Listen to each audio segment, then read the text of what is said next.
Naalala mo pa ba yung tanong ko noong 2023? Kung pwede bang maghintay? Akala ko kasi kapag sapat yung pagmamahal mo, may ibabalikan ka. Kaya naghintay ako. Hindi lang araw, hindi lang buwan, kundi taon.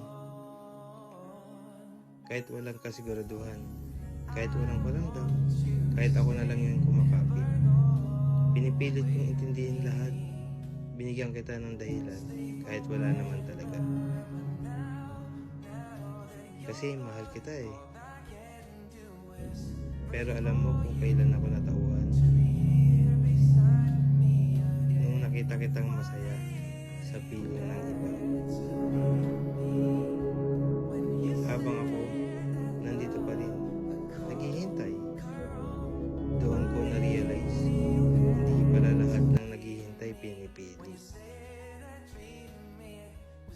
Kasi, habang hinihintay kita, ikaw pala, tuluyan ng umalis.